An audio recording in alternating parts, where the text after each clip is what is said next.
the Candypants Lifestyle Podcast. Interviewing the world's industry leaders on their journey. Where do we go from here? Hello, and welcome along to the Candypants Lifestyle Podcast. My name is Nick, and this week we delve into the world of TV, comedy, and disability. In one of the most surprising and hilarious conversations, I speak to TV comedian Alex Brooker. We discuss how not getting a job on Jeremy Kyle was the best way to break into TV, what it's like to interview the UK Prime Minister on your first day of your new job, and how he has been part of one of the longest running comedy shows on Channel 4, The Last Leg. This is the very entertaining journey of Mr. Alex Brooker. Quick warning, this episode does contain some naughty words and some very controversial opinions on Peppa Pig. Alex, how are you doing? Not too bad, thank you, mate. Not too bad. Just pleased to have a bit of time doing this away from my kids in lockdown. And I know that people say, there's great. It's amazing having kids, and there's loads of magical moments. But honestly, once you're locked in with them, the magical moments are like one in every 10. Thin and fair between. Yeah, and it's just and it's mainly just them doing stuff that does your head in. Because all right, when they're born, it's great. There, all right, everyone cries when your child's born and you get all emotional. But literally, that goes within about an hour or so. And it's just like, God, what am I going to do here? And it's been like that ever since. So yeah, but it's downhill from there. All right, mate. It's not too bad. A lot of Peppa Pig is being watched in my house at the moment. What a dream! Oh, mate. Do you know what? You would think that until I've watched so much Peppa Pig now. I've started to analyse it a bit. What's your thoughts on Peppa Pig? I think she's an arsehole. I think she's a real. I don't know if I'm allowed to say that. But you can say what you like on here. But honestly, she's such a bad example to kids. She's always a prick to her brother. There's this one character in it called Edmund Elephant, who they always say he's a clever clogs. So they're just digging him out because he's cleverer than them. And even Daddy Pig dug him out the other day. And I'm sitting there just getting wound up by it, just thinking, just because you're a buffoon and this little kid's actually reading some books, right? Peppa Pig's all about splashing in muddy puddles. Edmund Elephant is there reading books. Now, I know which one of those is going to do better in life. It's Peppa Pig is not a good example to kids. I'm looking forward to this one, Well, I was already, but I'm even more now. I think the first time I met you, you were waving your artificial leg around in the middle of Candypants Las Vegas. Mate, that was, honestly, I think other people had my leg more than I did that day. It was absolutely bonkers. Yeah, it ended up there's all these Candypants events. There's always loads of amazing props. And somehow my leg became one of them. And I was more than happy just sat in this hot tub thing, just drinking. But I remember at one point, there's an amazing video that my mate got, and it was one of the waitresses was shaking a leg in the air, and one of the security guards just comes over, and his face is the funniest thing you've ever seen. He's just what the is going on? And you've got to bear in mind, this is somebody in Vegas who thinks this is a bit much. So you could, it was. Oh, what a great day that was. There's one of the videos you guys put out, there's a montage video that you did, and there's a video, there's a little clip, and it comes to me and my pal Sandro. And honestly, I think it's one of the happiest I think I've ever been. The image of you in that hot tub with that leg is a sign of joy I've never seen anywhere else. Mate, it really was. It was. And do you know what? It was an absolute pleasure to be there. I loved it. So it was one of the great days. It's up there. It's up there with Arsenal going the season unbeaten. Obviously, kids being born and that, I suppose. But close second. It's up there. Yeah, I think it might be just second to Arsenal going the season unbeaten in the great days. So, do you want to explain for anyone who doesn't know what the people who do know will know you for? So yeah, I'm known for being on Channel 4 on a show called The Last Leg, which is on most Fridays at 10 o'clock. New series coming up soon. Just thought I'd plug that. But nice plug, solid. It's I've been very lucky in television because I auditioned for Channel 4. It's 10 years ago now that I auditioned for Channel 4. And am I right in thinking that you auditioned originally for Jeremy Kyle, or is this a myth? No, I'll tell you what, mate. You're on the right lines there. So basically, I was a journalist. I was a journalist for a company called the Press Association, and I was working over in East Yorkshire, and it was doing me head in, and I just wanted to leave. So I started applying for other jobs, and actually applied for a job on Jeremy Kyle as a researcher. Right. And I was going to commute from Leeds over to Manchester every day. And I had the interview and everything. But at that time, I just also auditioned for Channel 4. So I think that they were kind of like, well, what do you want to be behind the screen or on it? And I was like, well, I want to do this, and then hopefully I'll get on it with this Channel 4 thing that I've gone for. And it just, obviously, I never got the job at Jeremy Kyle. But if I'd have got it, if I'd have got the Jeremy Kyle job, I never would have carried on trying to do the Channel 4 stuff, because I looked out, I think it was October 2010, and I saw the advert, and it was basically, it was just like, the advert was, it was like, are you disabled? And I was like, yeah, tick that one. And it was just like, do you have a background in the media? And I was like, yeah. And it was just like, do you have a background in Paralympic sport? And I'd just been on the rifle shooting. The Paralympics team had a development squad, and I got talent spotted for that. So I'd just been on this rifle shooting team. So I was like, bloody hell, I've got all three of these here. And then I sat there and I thought to myself, well, there can't be that many of us. There must be, like 3 people that have got all these things? Because, like, I know quite a lot of journalists, and there's not that many disabled ones. So I was like, I thought, do you know what? I'm going to apply for this job just because I think I've got maybe a 25% chance of getting it. It was mad because I never thought it'd go anywhere. And, I got called down to do screen tests, and I left my job as a sports journalist, and I went to the Paralympics as a reporter. I did my first day on live television. First time I was on live TV was interviewing the then Prime Minister David Cameron, and I was sick before. I was easy start. Yeah, well, I was originally meant to just be interviewing Boris Johnson. He was the Mayor of London then. I was nervous about that, and then they threw Cameron. They went, "We've just been offered David Cameron. You've got to do this interview." And it's like, what the fuck? And there was 11 million people I found out been watching. And honestly, I've seen the interview back a couple of times. I just looked like the happiest little geezer ever just to be on the telly. Just happy to be there. Yeah, just happy to be there. And I'll tell you what, mate, it went down well with Channel 4, and then they had this highlight show they were doing, which was The Last Leg. And I was just meant to be a reporter for that. And I did the first show. And then the second day I came in, I got called into the office. I thought, I'm done here. They're just going to cut me, because I had a 9-day contract at the Paralympics. Right. I thought that was me done, getting ready to go back to Leeds. And they're like, oh, no, we want you to do that Last Leg show, just that now. And I was just like, but I'm a reporter. I'm a legitimate journalist. I'm meant to be doing the football. And they're just like, nah, we'll find someone else to do that. You do that with the other 2.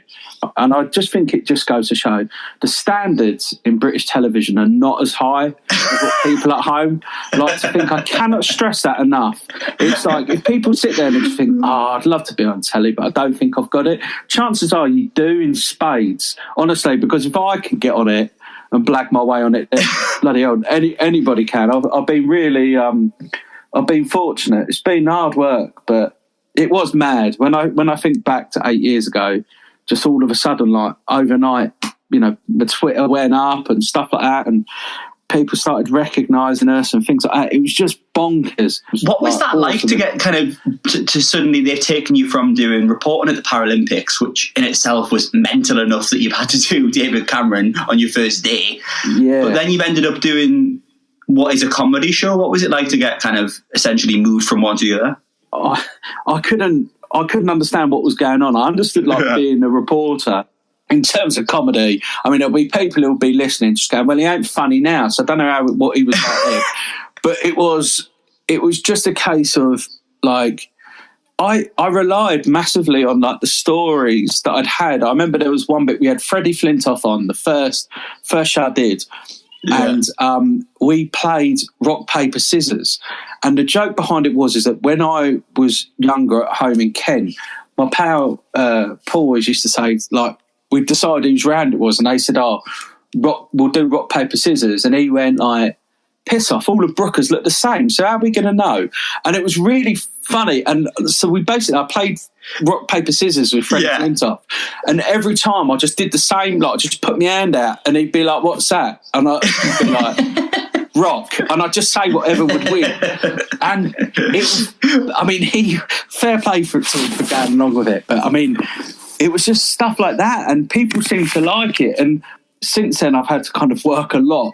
But comedy's subjective though, and it's weird. It's like amazing comedians that like I don't find funny, and people it works each way. So it was weird. Obviously, Twitter's a cesspit. Everyone on telly gets abused. Everyone gets abused. It's just part of the course. But I didn't know this, so I'm not used to like waking up and seeing stuff like calling me a dickhead. Comedy is subjective, so there are people that will find my stuff funny, people that don't, people that find the show funny.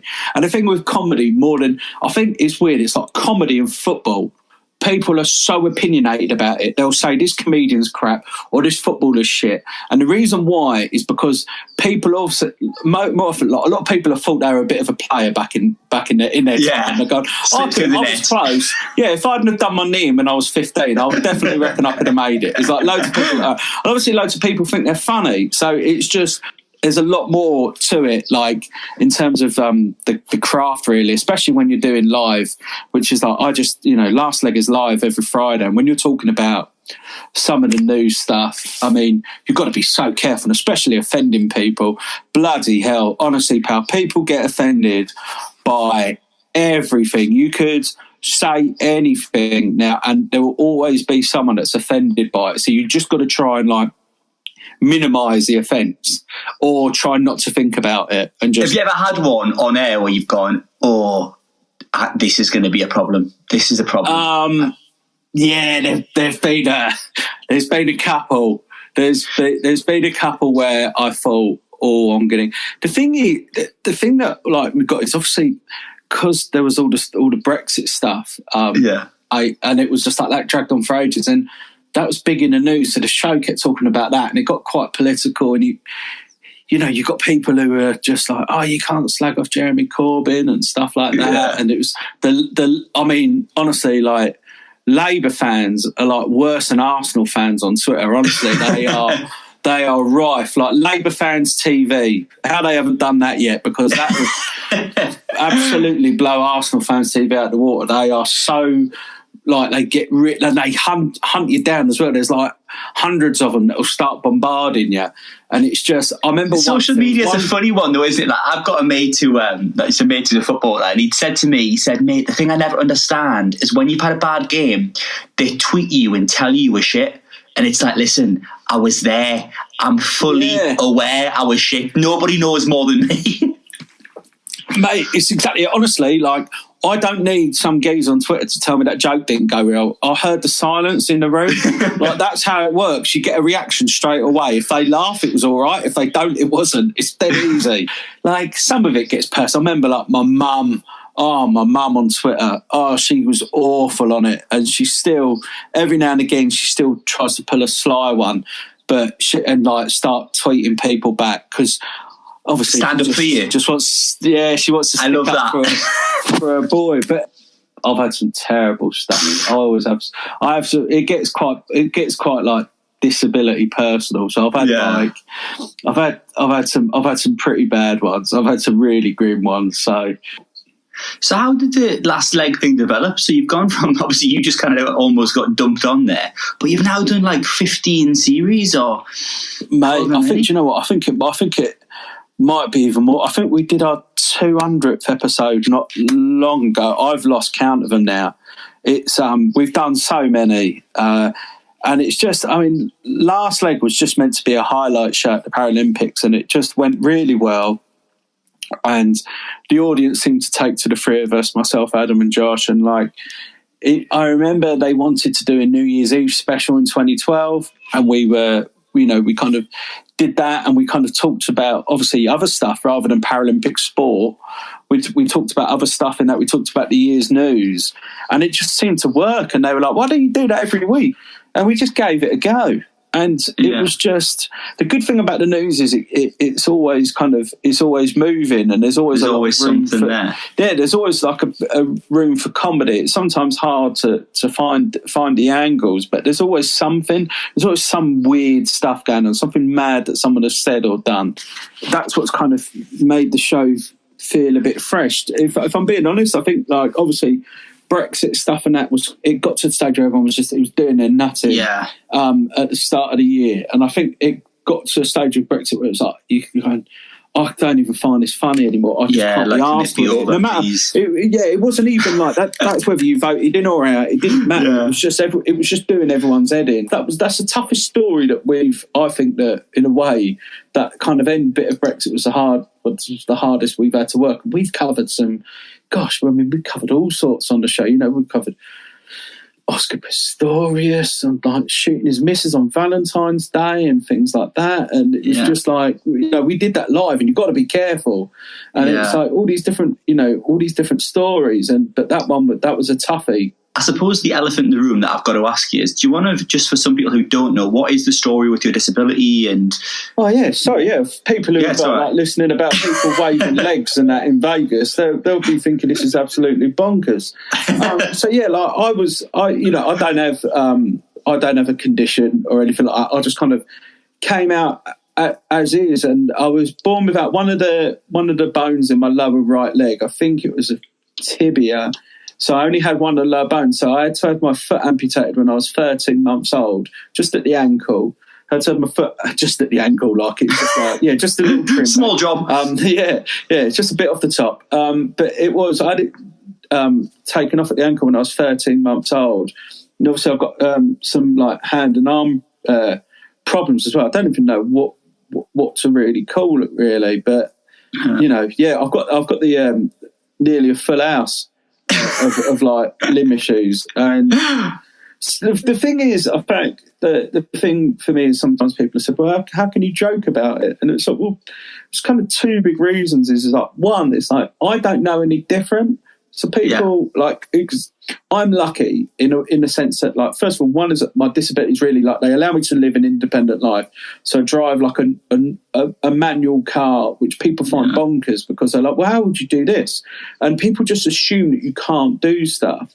And actually, I'm able to do like quite a lot, really, more than what people would imagine. I'm very lucky that kind of the mechanics of my body still allow me to do that, and especially with my hands and even my leg. I'm missing a foot, but I've got so much of the remaining leg that is close to the ground, so I have like depth perception, which is why I don't need to have an adapted car, because I can feel when my foot's on the pedal, because there's only a little gap that's kind of metal, really.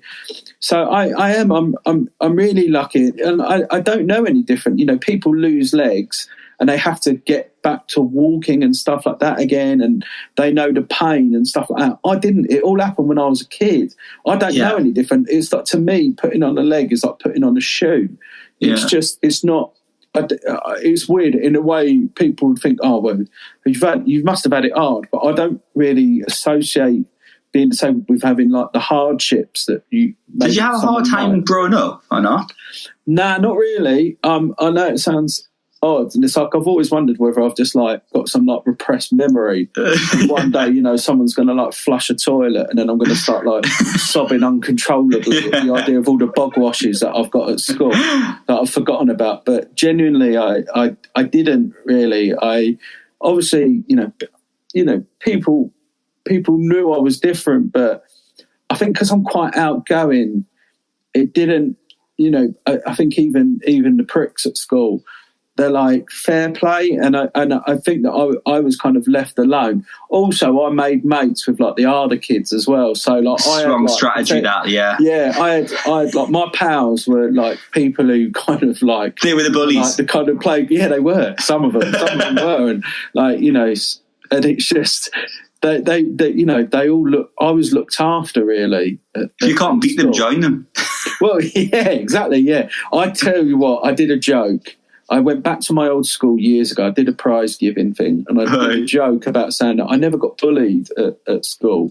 But luckily for me, that's because there were loads of kids more disabled than me at the school. So even I was beating the shit out of some of them. And it was a joke. Right, Nick, it was a joke. It was a joke. And the school awards are given. Yeah, and it was like all the parents. And I remember not only did it not go well, someone tutted. And I remember tough crowd. Yeah, it was. But like, I kept thinking to myself, like, surely. I did go after. I went to them. Obviously, that there weren't kids that were more disabled than me at school. I was comfortably the most disabled kid at the school. Like this never happened. It's an imaginary scenario for the joke. And honestly, it was just. I've never done another prize giving since.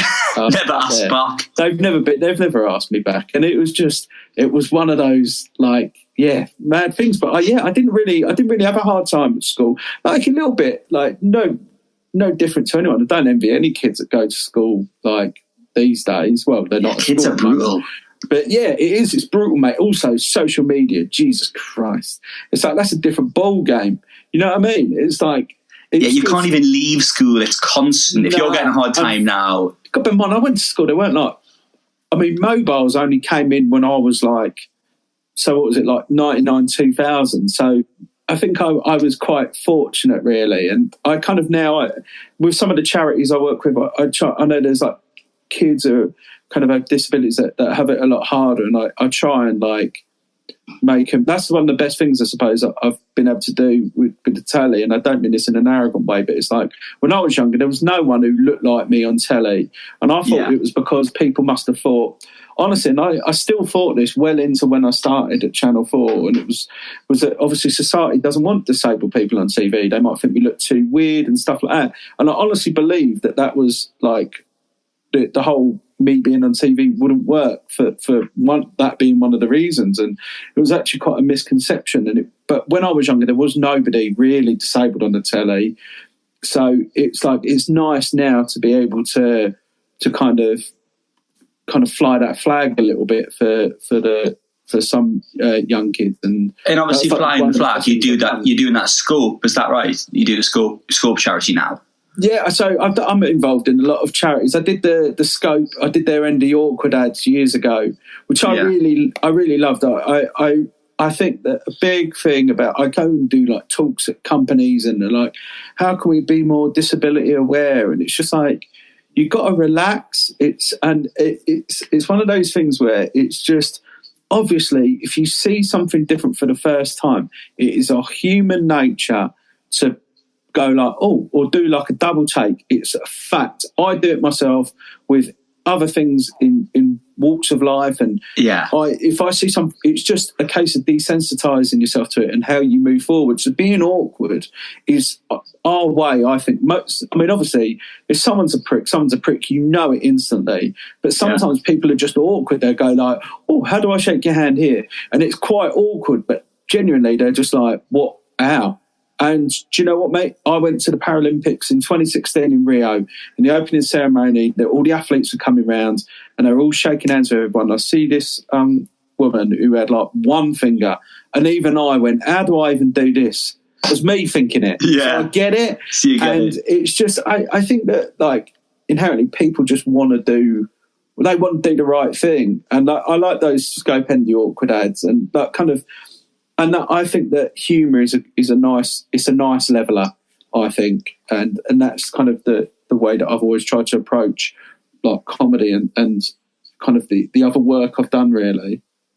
I suppose that does lead me on to one of my other questions. What you've done has led you to do all kinds of like strange things and kind of amazing things, but you're going to have to explain to me how you've ended up going to the Rio Paralympics and being dressed as a cloud in the opening ceremony.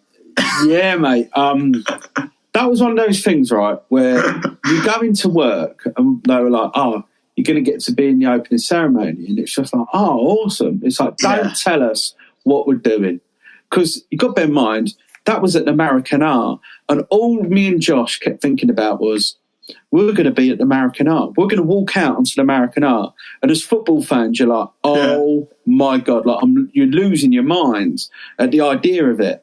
And we went there and like, we lost our minds. And then they were like, here's your outfits. And they were like these cloud tracksuits. And it was just, honestly, they were like nylon. They were like this kind of like nylon material. And it was bloody hot in Brazil.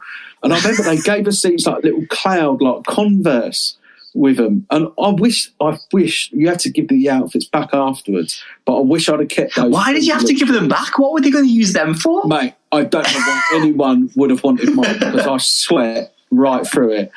It was like a t-shirt with a hood in it, and I sweat right through it. Surely they haven't hired thousands of cloud outfits from some shop that... I've got no idea.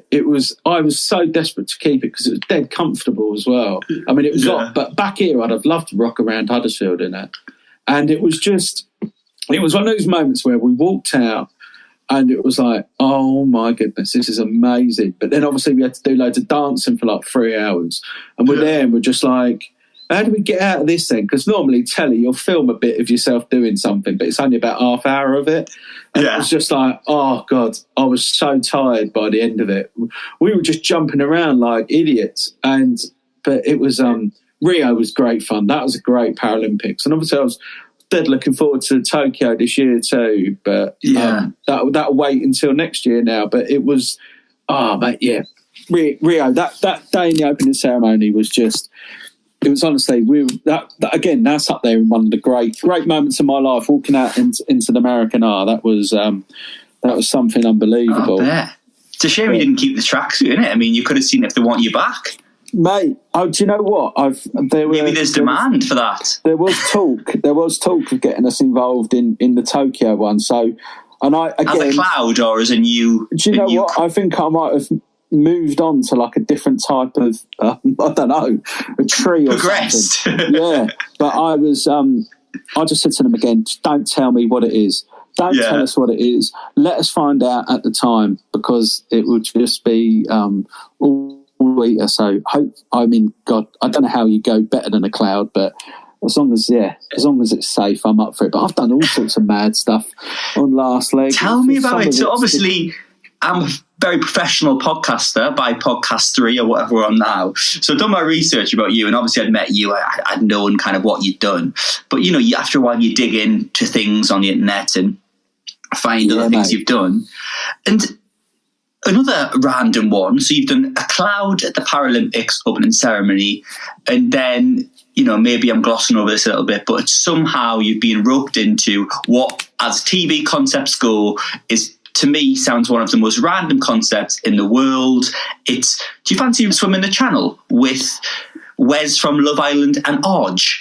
Yeah, mate. That was, it was, that's exactly what it was. It was like, do you fancy swimming the channel? I was like, no.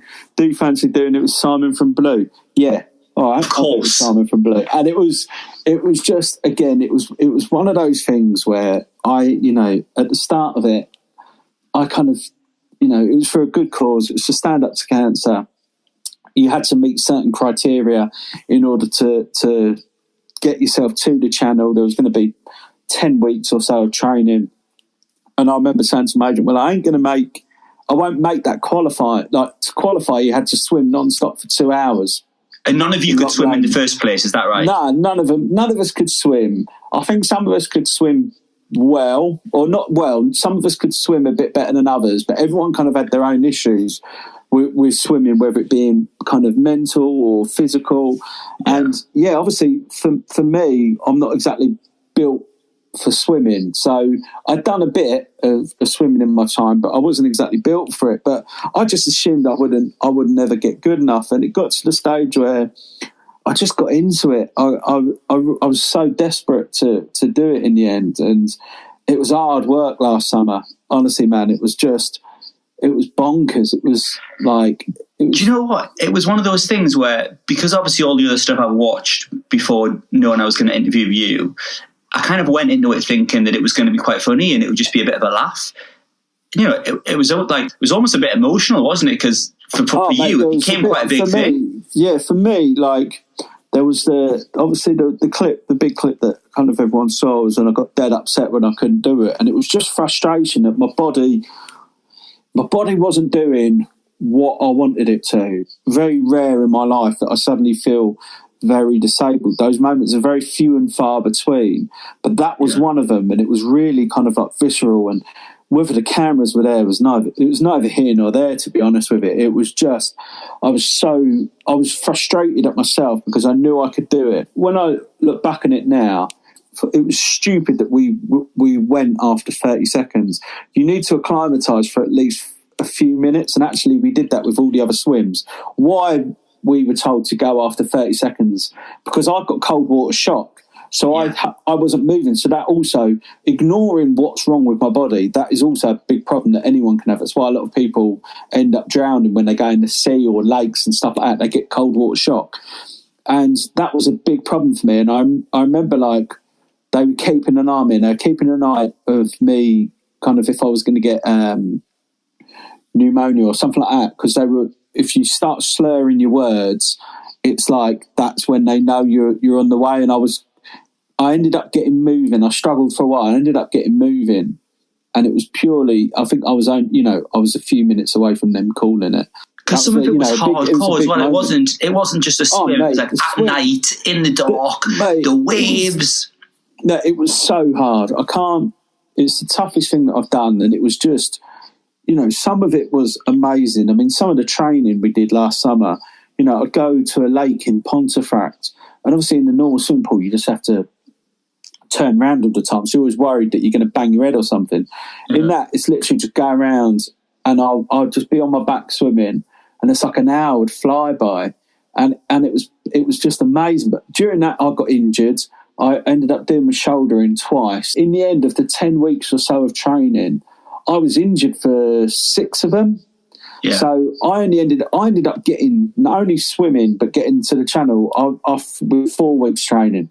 And it was, what I had, which I think got me there, was I didn't want to give up. I didn't want people to go, I told you wouldn't be able to do it. And it was just, that was one of the things that kept me going. And obviously when we got into the channel, the sea's a different ball game, and it was just waves coming over my head. I mean, and then it got called off about 5 miles from France. We could see it, pal, and it's one of the most heartbreaking moments. We were so gutted. It's emotional. It is emotional to watch because you see it and you're like, you know, you're almost willing you all on because, you know, you're clearly struggling, but you somehow like grit your teeth and say, you know what, I'm not going to be beaten by this. And to get beaten by, not beaten, but to have the weather stop you must have just been... I was, you know, I mean, we were in floods and we'd done the hard bit. And it was just, the weather just turned. And that 5 miles, when you're that, like, it feels so close. And it was just heartbreak. I remember being in the way back, and we're on this boat, and the boat was dangerous. That's why it got called off. It wasn't just the water. It was the boat got called out of the water because it was dangerous for boats to be in the water, let alone swimmers. That's why it got called. But I remember when we were on the way back, they've called it. We were like, I mean, Wes was in floods. I was gutted. I remember we were all sat in, and just Linford Crescent just turns around and he just goes, that's sport for you. And it was just like, God, Linford Christie's just turned around to me and gone, that's sport for you. And it was just like, obviously as athletes, they're used to that disappointment of having worked so hard, but that's the closest I'll ever come to like sporting glory or disappointment. And it was, it's still, but I think about it quite a lot. I honestly. Would you do it again? Would there be any way of thinking, oh, you know what, let's give this a go and finish? Do you know what, mate? I would do it again.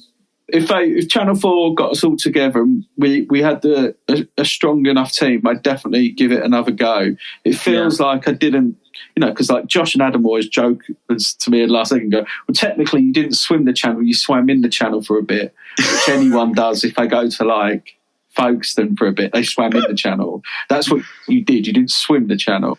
So I guess now you've kind of gone back to what you were doing in the start. You've almost gone back to, you're still doing the last leg, the comedy side of stuff, but you're doing that journalism stuff. I know you've done a lot of documentaries on the NHS and... Yeah, I did a documentary on the NHS, and I filmed, finished filming one BBC Two earlier this year, which is called Alex Brooker, Disability and Me, which is kind of basically me looking at kind of life as a disabled person really in the UK, what it's like, and kind of, you know, sink or swim, as I said to you then, it was one of the most able and most disabled I'd ever felt in my life, and it kind of triggered a lot of things in my mind. So we've put this documentary together, which which should be come out sometime later on this year. So I did that, and I enjoy doing the documentaries because I still have those skills kind of from when I was a journalist, really. So it's I've done. Is that what you want to do more of, or?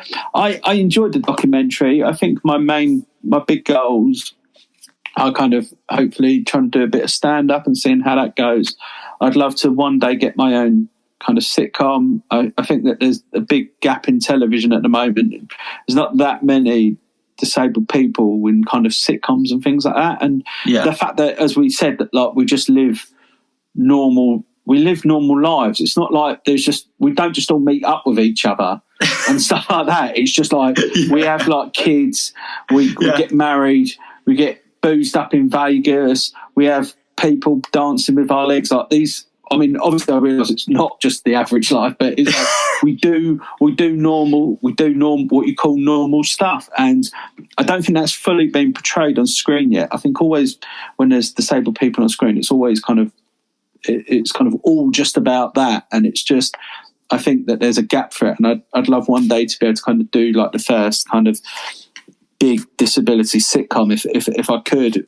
I hope one day that would be my goal in television, is to do it, even if it gets called crap on Twitter. I'd still love to do it. So as a last thing, one thing I'm trying to do is ask everyone we speak to if they could kind of speak to themselves in the past, like what advice they'd give themselves. So if you could speak to yourself just after you've applied for essentially Jeremy Kyle, what would you say to yourself now looking back? I don't know. I think I'd say be yourself, because I nearly missed out on television because I became like a version of myself, and it was like I tried to be like this professional broadcast journalist, and it didn't work for me. And it was only at the end when I did an intro to a blind judo championships and all these other, I'd been like, hello, I'm Alex Brooker, I'm here reporting for Channel 4, and it was just stale and boring.